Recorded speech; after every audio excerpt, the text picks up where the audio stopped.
isang motorcycle taxi rider at isang habal rider na nag-aabang ng pasahero sa terminal ng bus. Nagsagupaan. Ang say ng habal-habal rider, teritoryo daw nila ito, kaya ang busina niya sa mga motorcycle taxi rider na nagawi sa lugar, tsupi! Ngayon po, kasama ang nagrereklamo, sasadyain natin yung mismong lugar ng pinangyarihan para maituro niya sa atin. Saan partikular ito nangyari? Bali dito sir sa arrival po ng bus terminal. Arrival, ibig sabihin yung diyan pumaparada yung mga bagong dating na bus, ano? Diyan, Apo sir. Apo. pati mga pasahero, diyan. Apo. Ito. Tabing kalsada ho ito. Malapit na sa kanto ng EDSA. Sa harapan mismo ng bus terminal na ito. Abala ho yung lugar, maraming tao. Saan galing yung nirereklamo mo? Dito? Apo. Yung motor niya nandun nakapark Dito. sa basurahan. Tapos nandito ako sir. Okay. Tapos may taxi dito. Dito ako. Yung motor ko parang ganyan. Ang binabanggit ho niya merong isang sasakyan na nadamay. Ano ho yung sasakyan na yun? Ito po. Ito yun. Apo ito po. Kaya may UP ito. Yan. Dito niya ako pinanatan eh. Okay. Hanggang sa umabot kami dito. Dito niya na ako nilabasan ng kutsilyo.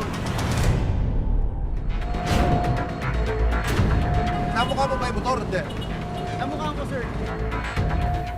Inikutan po natin yung standby point ng mga motorcycle taxi.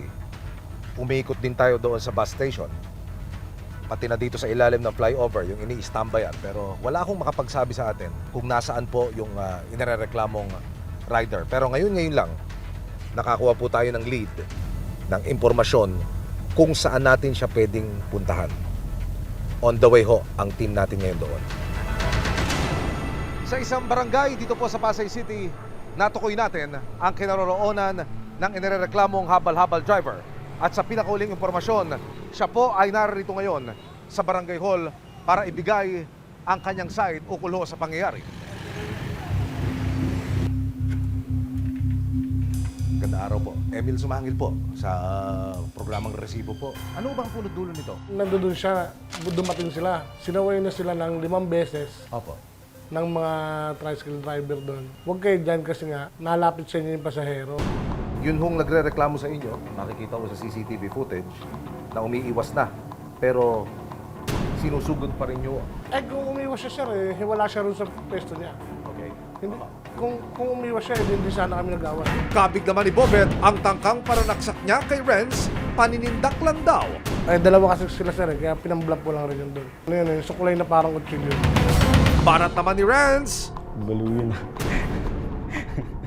Hindi ko alam kung saan hindi ko alam kung saan niya kinukuha yung ano niya, yung ganung statement niya.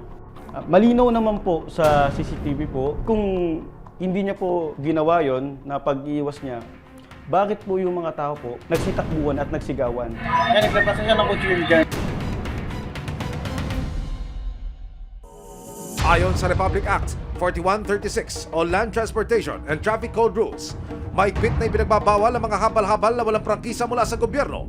So, alam naman po natin yung iba pong mga habal-habal. We know this for a fact na hindi po natin mabe-verify kung yan ba ay mga professional driver license holder. Hindi natin mabe-verify kung yan ba ay dumaan sa isang formal na pagsasanay para po mag-angkas ng or magsakay ng pasahero. Masasabi po natin na talagang unauthorized at kolorum po yung mga habal-habal na yan.